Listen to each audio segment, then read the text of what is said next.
8వ తారీఖున మహిళల ఖాతాల్లోకి రూ. 2,500 నేరుగా కేంద్ర ప్రభుత్వం నుంచి అయితే జమ కాబోతున్నాయి.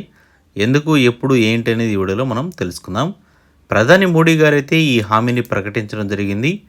మనకి నరేంద్ర మోడీ గారు ఢిల్లీ ఎన్నికల ప్రచారంలో భాగంగా ఈ ప్రకటన అయితే చేశారనమాట.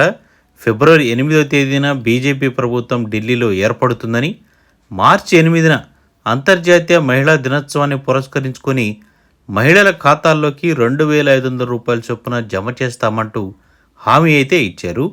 అక్కడ ప్రధాని మోడీ గారైతే ఢిల్లీ ప్రజలకు, మహిళలకు ఇదొక గొప్ప వరంగా అయితే పేర్కొంటూ ఆయనైతే ఈ విషయాన్ని అయితే వెల్లడించడం జరిగింది. మార్చి 8న ఈ రూ. 2,500 మహిళా దినోత్సవాన్ని పురస్కరించుకొని జమ చేయబోతున్నారు. ఇక ఆర్కే పురంలో జరిగిన ఈ సభలో ఆయన ఆమ్ ఆద్మీ పార్టీపై విమర్శలు గుప్పించారు. ఢిల్లీ ప్రజలను మోసం చేస్తూ ఆ ప్రభుత్వం అసత్య ప్రచారం చేస్తుందని ఆరోపించారు. తమ ప్రభుత్వం అధికారంలోకి వచ్చిన తర్వాత ఒక్క గుడిసెను కూడా తొలగించేదే లేదని, అన్ని సంక్షేమ పథకాలను యథాతథంగా కొనసాగిస్తామని ప్రధాని అయితే స్పష్టం చేశారనమాట. దీంతో అక్కడ కొంచెం ఈ బీజేపీ ప్రభావం అనేది ఉండే అవకాశాలు ఎక్కువగా ఉన్నాయని ఇప్పుడైతే అన్ని మార్గాల్లో సుగమంగా కనబడుతున్నట్లు విశ్లేషకులు అయితే చెప్తున్నారు. ఇక నిన్న మనకి బడ్జెట్ ప్రవేశపెట్టిన తర్వాత, భారతదేశానికి స్వాతంత్రం వచ్చిన తర్వాత నెహ్రూ హయాంలో 12 లక్షలపై ఆదాయం 4వ వంతు పన్ను విధించేవారని, ఇందిరాగాంధీ హయాంలో అయితే 12 లక్షల ఆదాయంపై 10 లక్షల పన్ను చెల్లించాల్సి వచ్చేదని మోదీ అయితే గుర్తు చేశారు.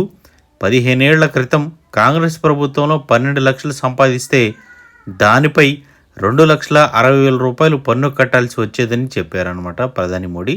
కానీ బీజేపీ తాజా బడ్జెట్ ప్రకారం ఏడాదికి మనకి 12 లక్షలు సంపాదించే వ్యక్తులు ₹1 కూడా ట్యాక్స్ కట్టాల్సిన పని లేదని ఆయనైతే వివరించడం జరిగింది.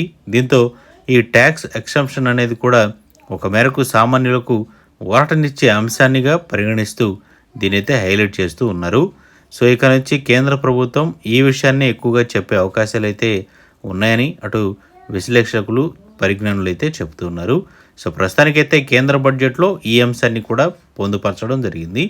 ఇక మరోవైపు రాష్ట్ర, కేంద్ర ప్రభుత్వాల సమన్వయంతో మోడీ గారైతే ఆయన పార్టీని అయితే ఇప్పుడు అధిష్టానంలోకి తీసుకొచ్చారు. ఆ తర్వాత ఇప్పుడు ఢిల్లీలో కూడా గెలుపు దిశగా వెళ్లేందుకు ఈ కొత్త పథకాన్ని అయితే అక్కడ ప్రారంభించబోతున్నారు. మార్చి 8న అంతర్జాతీయ మహిళా దినోత్సవం సందర్భంగా 2,500